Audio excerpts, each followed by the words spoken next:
Dhaka সেনানিবাসের MES এর ৫৪ নম্বর ভবনকে অস্থায়ী কারাগার ঘোষণা এমন এখতিয়ার সরকারের আছে বলেছেন চিফ প্রসিকিউটর। কেউ কেউ ৭১ ভুলানোর চিন্তায় ব্যস্ত বলেছেন মির্জা ফখরুল। নভেম্বরেই গণভোট চায় জামাত, ইসির সাথে বৈঠক।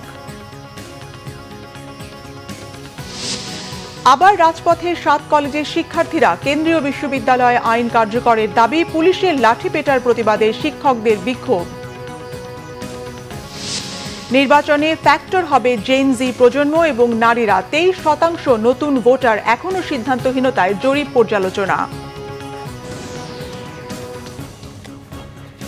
দেখছিলেন ক্রাউন সিমেন্ট সংবাদ শিরোনাম, এবারে বিস্তারিত। ঢাকা সেনানিবাসের এমইএস এর একটি ভবনকে অস্থায়ী কারাগার ঘোষণা করে প্রজ্ঞাপন জারি হয়েছে। এদিকে চিফ প্রসিকিউটর তাজুল ইসলাম জানিয়েছেন, গুমের মামলায় ১৫ সেনা কর্মকর্তাকে কোন কারাগারে রাখা হবে তা নির্ধারণ হবে তাদের গ্রেপ্তার দেখিয়ে আন্তর্জাতিক অপরাধ ট্রাইব্যুনালে হাজির করার পর। রিপোর্ট মোবাশ্বের আহমদের।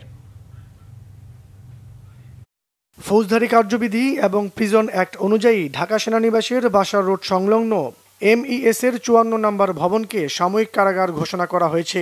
রাষ্ট্রপতির আদেশক্রমে জারি করা প্রজ্ঞাপনে বলা হয়েছে, যথাযথ কর্তৃপক্ষের অনুমোদনের পর এই সিদ্ধান্ত নেওয়া হয়েছে, অবিলম্বে তা কার্যকর করা হবে।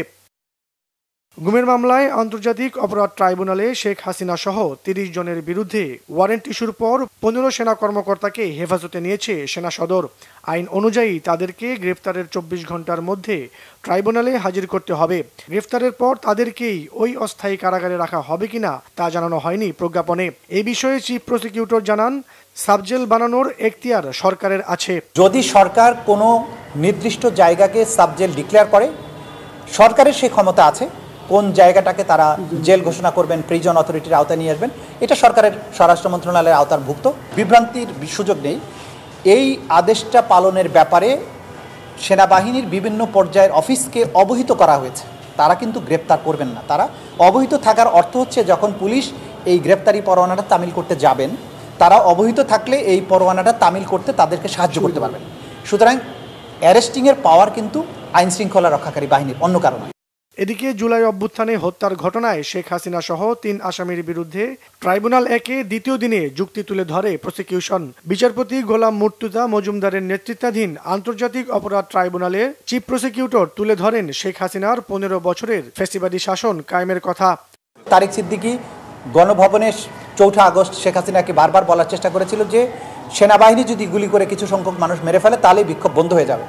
সুতরাং শেখ হাসিনাকে উস্কানি দেওয়া এবং পরিকল্পনায় সাহায্য করা এবং তার নির্দেশ অনুযায়ী প্রভাবিত করে মানুষকে গুলি করে হত্যা করার নির্দেশ তারেক সিদ্দিকী দিয়েছেন। সেই প্রমাণগুলো আমরা আদালতে তুলে ধরেছি।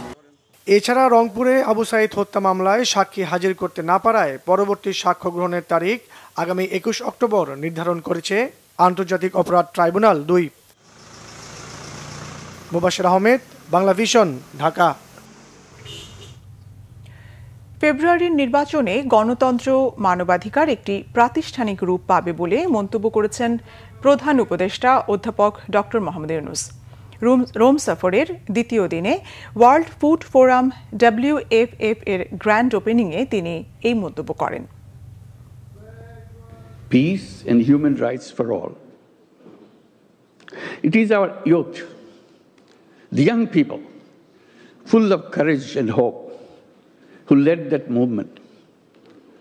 Their demand was simple: to give power back to the people, to create a society based on fairness, inclusion, and trust. Today, those young people are engaged in the rebuilding of our institutions. They are shaping a new Bangladesh, one that puts its people at the center of governance. In coming February, we'll hold our national election, and with it, we institutionalize our commitment to justice and people's power. PR নিয়ে চলমান আন্দোলন উদ্বেগজনক বলে মন্তব্য করেছেন BNP মহাসচিব মির্জা ফখরুল ইসলাম আলমগীর। বলেন, এই সিদ্ধান্ত আগামী সংসদের উপর ছেড়ে দিতে হবে। সোমবার গুলশান বিএনপি চেয়ারপারসন কার্যালয়ে বাংলাদেশ খ্রিস্টান ফোরামের সঙ্গে মতবিনিময় সভা শেষে কথা বলেন তিনি। মির্জা ফখরুল বলেন, যেসব বিষয়ে দলগুলো একমত হয়নি সেগুলো নির্বাচনী ইশতেহারে আসবে। আগামী নির্বাচনে খ্রিস্টান সম্প্রদায়ের সহযোগিতা চেয়ে মির্জা ফখরুল বলেন, বিএনপি নির্বাচিত হলেই খ্রিস্টান সম্প্রদায় সহ সংখ্যালঘুদের সমস্যা আগে সমাধান করা হবে। কেউ কেউ ৭১-এর পরিচয়কে ভুলিয়ে দিয়ে নতুন চিন্তাভাবনা ছড়িয়ে দেওয়ার চেষ্টা করছে বলেও মন্তব্য করেন বিএনপি মহাসচিব। বিষয়টা ওই আগামী পার্লামেন্টের উপরে ছেড়ে দিতে হবে। আগামী পার্লামেন্টের প্রতিনিধিরা যদি মনে করে যে তারা তারপর থেকে পিআরে যাবেন, জনগণ যদি মনে করে যে পিআরে যাবে, আর তা নাহলে এখন পিআর দিলে তো জনগণ বুঝবেই না যে এটা আপনার কিভাবে তারা এই বিষয়টাতে আসবে। এবং একটা বড় যেটা প্রবলেম এখানে এই পিআর পদ্ধতিতে, ব্যক্তির যে স্বাধীনতা থাকে আপনার তার রিপ্রেজেন্টেটিভ চুজ করবার, সেই স্বাধীনতাটা এখানে কিন্তু করব হয়, দলকেই চুজ করতে হয়, অর্থাৎ ওই দলকেই ভোট দিতে হবে। কোনো এই যে গোবিন্দ বাবু আজকে 4 নম্বর জন্য চাচ্ছেন, এটা ইম্পর্টেন্ট হবে না, যে দল থেকে চাচ্ছেন সেটা ইম্পর্টেন্ট। দল নমিনেশন দেবে পরে তাদেরকে আপনার পার্লামেন্টে আসার জন্য, এটার সঙ্গে আমরা ঠিক পরিচিত নাই। রাজধানীর পল্টন মডেল থানায় দায়ের করা নাশকতার এক মামলায় বিএনপির স্থায়ী কমিটির সদস্য মির্জা আব্বাস, সিনিয়র যুগ্ম মহাসচিব রুহুল কবির রিজভী সহ ১৬৭ নেতাকর্মীকে দায়মুক্তি দিয়েছে আদালত। সোমবার ঢাকার মহানগর দায়রা জজ সাব্বির ফয়েজের আদালত পুলিশের দেওয়া চূড়ান্ত প্রতিবেদন গ্রহণ করে এই আদেশ দেয়। আদালত অব্যাহতি দেওয়া অন্য নেতাদের মধ্যে রয়েছেন জাতীয়তাবাদী মহিলা দলের সভাপতি আফরোজা আব্বাস, বিএনপি চেয়ারপারসনের উপদেষ্টা কফিল উদ্দিন সহ ১৬৭ নেতাকর্মী। আসামি পক্ষের আইনজীবী জানান, এই মামলায় তদন্ত শেষে পুলিশের পক্ষ থেকে বলা হয় অভিযোগের কোনো সত্যতা মেলেনি। চূড়ান্ত প্রতিবেদনেই আসামিদের অব্যাহতির সুপারিশ করা হয়। ফ্যাসিস্ট সরকারের করা এই মিথ্যা মামলায় দেরিতে হলেও আইনের আশ্রয়ে সুবিচার মিলেছে বলে মন্তব্য তাদের। জুলাই সনদ বাস্তবায়নে জামাত নভেম্বরেই হ্যাঁ এবং না এর মাধ্যমে গণভোট চায় বলে জানিয়েছেন দলটির নায়েবে আমির ডক্টর সৈয়দ আব্দুল্লাহ মোহাম্মদ তাহের। দুপুরে আগারগাঁওয়ের নির্বাচন কমিশন ভবনে প্রধান নির্বাচন কমিশনারের সঙ্গে বৈঠকের পর তিনি এসব কথা বলেন। সিইসি এএমএম নাসির উদ্দিনের নেতৃত্বে 4 নির্বাচন কমিশনার ও ইসি সচিব বৈঠকে উপস্থিত ছিলেন। জামাতের প্রতিনিধি দলে ছিলেন AHM হামিদুর রহমান আজাদ, অ্যাডভোকেট জসিম উদ্দিন সরকার ও মতিউর রহমান আকন। বৈঠক শেষে সৈয়দ আব্দুল্লাহ মোহাম্মদ তাহের বলেন, জাতীয় নির্বাচনের দিন গণভোট করলে আম ছাড়া দুটোই যাবে। বলেন, বৈঠকে প্রবাসী ভোটারদের বিষয়ে আলোচনা হয়েছে। তারা এনআইডি ছাড়াও জন্ম সনদ দিয়েই ভোটার হতে পারবে ও ভোট দিতে পারবে বলে জানিয়েছে ইসি। গণভোট খুব সিম্পল একটি ইলেকশন, এখানে খুব বড় ধরনের ফাইন্যান্স নেই বলেও মন্তব্য করেন জামাতের নায়েবে আমির।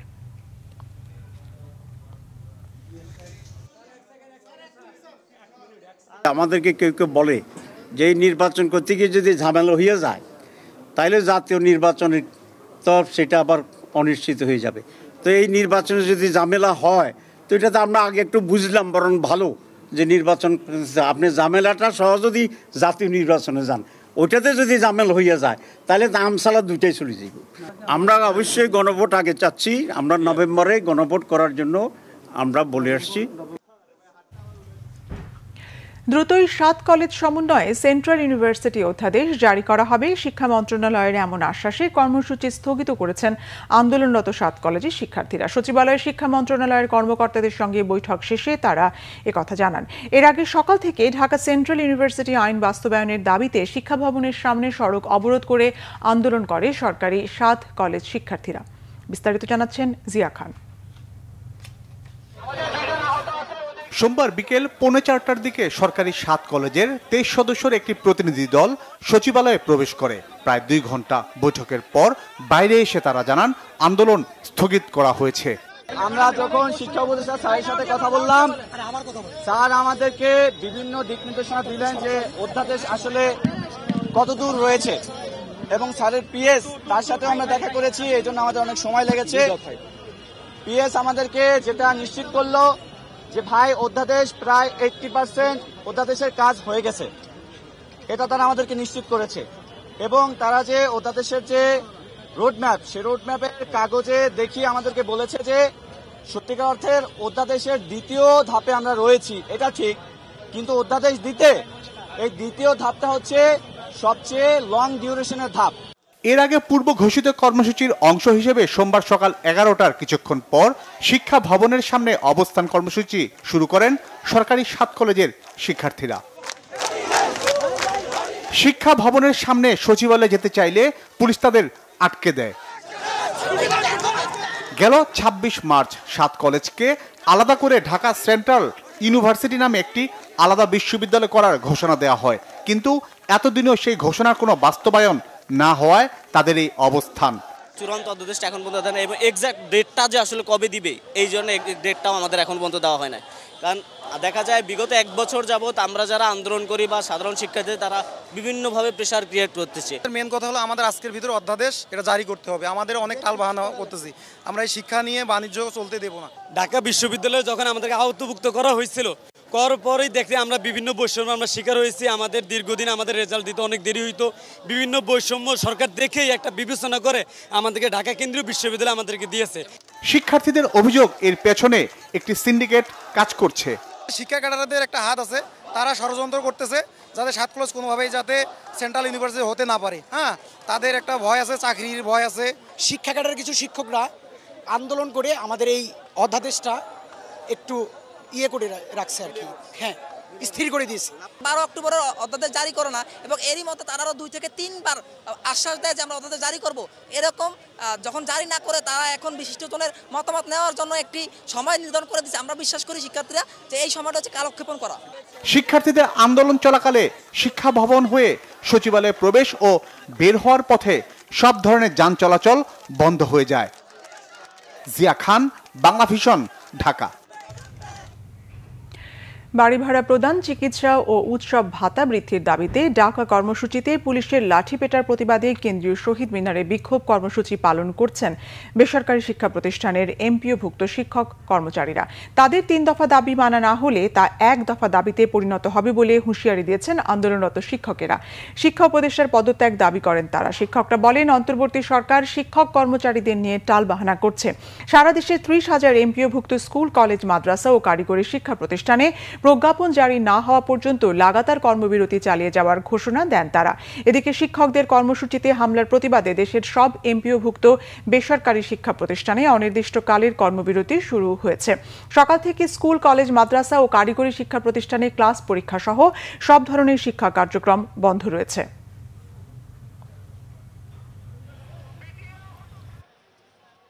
একজন টিচারের 20% বাড়ি ভাড়ার জন্য আন্দোলন করতে হয়, আর সেখানে বিনা উস্কানিতে এই নিরীহ শিক্ষকদের উপর যে অমানসিক নির্যাতন করা হয়েছে, বিনা উস্কানিতে তাদের উপর টর্চার করা হয়েছে এবং তাদেরকে হসপিটালে পাঠানো হয়েছে, এটা কোনোভাবে আমরা বাঙালি জাতি হিসেবে এটা মেনে নিতে পারি না। প্রথমত জাতীয়করণ চাই, তারপর 20% যে বাড়ি ভাড়া দাবি করছি এবং সাথে চিকিৎসা ভাতা 1500 টাকা দাবি করছি, উৎসব ভাতা দাবি করছি, এগুলো আমাদেরকে দিতে হবে। কিছু আমলাতান্ত্রিক দালাল রয়েছে যারা আজকে তাদের নড়ে চড়ে বসতে পারে, যার পরিপ্রেক্ষিতে আজকের এই শিক্ষক সমাজের উপরে আমাদের অত্যাচার শুরু করেছে। যেভাবে শিক্ষকবৃন্দকে অপমান অপদস্থ করা হয়েছে, শিক্ষকদেরকে লাঠি পেটা করা হয়েছে, শিক্ষকদের দাড়ি ধরে টানা হয়েছে, এই শিক্ষক সমাজ আর বসে থাকতে পারে না। সারা বাংলাদেশের 64টা জেলায় সকল ক্লাস বর্তমান আছে এবং এই শহীদ মিনারে লক্ষাধিক শিক্ষক উপস্থিত আছে। জাতীয় নির্বাচনে গুরুত্বপূর্ণ হয়ে উঠবে জেনজি প্রজন্ম এবং নারী ভোটারদের সিদ্ধান্ত। তবে রাজনীতিতে অংশগ্রহণে সিদ্ধান্ত গ্রহণের ক্ষেত্রে নারী ভোটাররা তুলনামূলকভাবে পিছিয়ে রয়েছেন। সিদ্ধান্তহীনতায় ভুগছেন জেনজি ভোটাররাও। সোমবার ইনোভেশন জরিপের ফলাফল বিশ্লেষণ নিয়ে রাজধানীর বিডিবিএল ভবনে আয়োজিত এক আলোচনা সভায় জানানো হয় এই তথ্য। জাতীয় নির্বাচন নিয়ে সেপ্টেম্বরে চালানো এই জরিপে দেখা যায় 68.2% নারী পিআর পদ্ধতি নির্বাচনের কথা আগে শোনেননি। পুরুষদের মধ্যে এর হার 45.9%। অন্যদিকে 23% নতুন ভোটার এখনও নির্বাচন নিয়ে কিছু ভাবেননি। জরিপে উঠে আসা তথ্যে দেখা যায় ঢাকা, ময়মনসিংহ, রাজশাহী, খুলনা, চট্টগ্রাম ও সিলেট বিভাগে এ নিয়ে রয়েছে বিএনপি, রংপুরে এগিয়ে আছে জামাত। অন্যদিকে বরিশালের 31.9% ভোটার আওয়ামী লীগ নির্বাচনে অংশ নিলে দলটিকে ভোট দিতে আগ্রহী। ত্রয়োদশ জাতীয় সংসদ নির্বাচনে সম্ভাব্য ৪৫,০০০ ভোট কেন্দ্রের প্রতিটিতে ১৩ জন করে আনসার সদস্য দায়িত্ব পালন করবেন বলে জানিয়েছেন বাংলাদেশ আনসার ও গ্রাম প্রতিরক্ষা বাহিনীর উপমহাপরিচালক কর্নেল মোহাম্মদ ফয়সাল আহমদ ভূঁইয়া। সোমবার বাহিনীর সদর দপ্তরে আসন্ন ত্রয়োদশ জাতীয় নির্বাচন প্রস্তুতি ও বাজেট বিষয়ে সাংবাদিকদের সঙ্গে এক মতবিনিময় সভায় এই তথ্য জানান তিনি। সভায় প্রধান অতিথির বক্তব্যে কর্নেল ফয়সাল আহমদ বলেন, অন্য যে কোনো সময়ের তুলনায় ত্রয়োদশ জাতীয় সংসদ নির্বাচনে আনসার ও ভিডিপি সদস্যদের দায়িত্ব পালনের চিত্র হবে ভিন্ন ও অনেক বেশি পেশাদার। তিনি আরও বলেন, নির্বাচনে দায়িত্ব পালনে অংশগ্রহণকারী সদস্যদের পোশাকের মান, সক্ষমতা ও সুষ্ঠু ডেটাবেজ এর মাধ্যমে নিবন্ধন যাচাই পূর্বক দায়িত্বে নিয়োজিত করা হবে। সকল সদস্য যারা নিয়োজিত হবে তাদের ডিজিটাল ডাটাবেজ তৈরি করা হয়েছে এবং আমাদের যে পরিকল্পনা সকলকে পর্যায়ক্রমে প্রশিক্ষণ ইতিমধ্যে আমাদের চলছে। এই সংক্রান্ত প্রশিক্ষণ আমরা দৃঢ়ভাবে আশাবাদী আমাদের প্রশিক্ষণরত সদস্য এবং নিবন্ধিত সদস্যই নিয়োজিত হবে। কোনোভাবেই যেন কোনো অননুমোদিত বা কোনো ধরনের কোনো সন্দেহজনক কোনো ব্যক্তি যেন নিয়োজিত না হতে পারে, এটা আমরা শতভাগ নিশ্চিত করার চেষ্টা করব। সরকার সুষ্ঠু নির্বাচন দিতে প্রস্তুত জানিয়েছেন ধর্ম উপদেষ্টা আ.ম খালিদ। তিনি বলেন, টাকা লুট করেননি, পালানোর দরকার নেই, সেফ এক্সিটের কিছু নেই। সোমবার সচিবালয়ে সাংবাদিকদের প্রশ্নের জবাবে এসব কথা জানান ধর্ম উপদেষ্টা। আন্দোলনকারী ছাত্রদের সঙ্গে সরকারের দূরত্ব নেই মন্তব্য করে বলেন, যথাসময়ে নির্বাচিত সরকারের কাছে দায়িত্ব হস্তান্তর করা হবে। কথা বলেন সরকারি প্রাইমারি স্কুলে সঙ্গীত শিক্ষক নিয়োগের বিষয়েও। জানান, স্কুলে ধর্মীয় শিক্ষকের সংখ্যা নিয়োগে তিনি সরকারকে পরামর্শ দিয়েছেন। আরেক প্রশ্নের জবাবে ধর্ম উপদেষ্টা জানান, 990 হজ এজেন্সির প্রায় 38 কোটি টাকা হজ ওমরা খাতে অব্যবহৃত ছিল, যা ফেরত বুঝিয়ে দেওয়া হয়েছে। জানান, এ পর্যন্ত 60,000 জন হজে যেতে নিবন্ধন করেছেন। কোথায় দেশ থেকে পালাবো? দেশে যেখানে আমাদের ঢাকা শহরে আমার নিজের কোনো ঘর নাই। চট্টগ্রাম শহরে আজকে কয় বছর, একেবারে অনার্স পড়ার সময় থেকে অনেক বছর না, সারা জীবনটাই তো চট্টগ্রাম শহরে আমার কোনো বাড়ি নেই বা আমার কোনো ফ্ল্যাট নেই। তো আমার বাইরে সেফ এক্সিট, আমি কোথাও রাস্তায় গিয়ে কোনো শুয়ে থাকবো? এই দেশ আমার, আমরা দায়িত্ব, আমরা একটা ইলেকটেড গভর্নমেন্টকে দায়িত্বটা বুঝিয়ে দিতে পারি। এটা আমাদের কত বড় সফলতা। একটা নির্বাচিত সরকারের কে যদি আমরা ক্ষমতা হস্তান্তর করতে পারি, ফেব্রুয়ারিতে যে নির্বাচন হবে, এটা আমাদের জন্য বড় কৃতিত্ব। সেফ এক্সিটের কোনো প্রয়োজনই নেই। আর আমরা কোনো অপরাধ করি নাই, আমরা কোনো টাকা লুট করি নাই, ফলে আমাদের যে লুকিয়ে থাকতে হবে। আমার তো মনে হয় না দূরত্ব তৈরি হয়েছে। রাজনীতির কারণে অনেকে অনেক কথা বলেন, সবগুলো তো আর 100 নিক্তিতে মাপা যায় না। আমাদের সাথে তাদের সম্পর্ক ভালো, পলিটিক্যাল লিডারদের সাথেও আমাদের সম্পর্ক ভালো। প্রত্যেকের সাথে আমরা সুসম্পর্ক বহাল রাখার চেষ্টা করি। প্রাথমিক শিক্ষা প্রতিষ্ঠানে সঙ্গীত শিক্ষকের বদলে ধর্মীয় শিক্ষক নিয়োগের দাবি হেফাজতে ইসলাম বাংলাদেশের। কওমি মাদ্রাসা ভিত্তিক সংগঠনটি একই সঙ্গে ধর্মীয় শিক্ষক নিয়োগের নতুন বিধিমালা প্রণয়নের দাবি জানিয়েছে। রাজধানীর সেগুনবাগিচায় ঢাকা রিপোর্টার্স ইউনিটি DRU-তে এক সংবাদ সম্মেলনে এই দাবি জানানো হয়। সংবাদ সম্মেলনে হেফাজতে ইসলামের আমির আল্লামা মুহিবুল্লাহ বাবুনগরী, মহাসচিব সাজিদুর রহমান, যুগ্ম মহাসচিব মামুনুল হক উপস্থিত ছিলেন। হেফাজত নেতারা অভিযোগ করেন, প্রাথমিক বিদ্যালয়ে সঙ্গীত শিক্ষক নিয়োগ বাতিল ও ধর্মীয় শিক্ষক নিয়োগের নতুন বিধিমালা প্রণয়ন, কুরআন অবমাননার বিচার, কাঠামোগত ইসলাম বিদ্বেষ ও ধর্ম অবমাননা রোধে সর্বোচ্চ কঠোর আইন প্রণয়ন করতে হবে। সংবাদ সম্মেলনে লিখিত বক্তব্যে জানানো হয়, ইসলামে বাদ্যযন্ত্র ব্যবহার নিষেধ, তা সত্ত্বেও প্রাথমিক বিদ্যালয়ে সঙ্গীত শিক্ষক নিয়োগে বিধিমালা প্রণয়ন করা হয়েছে।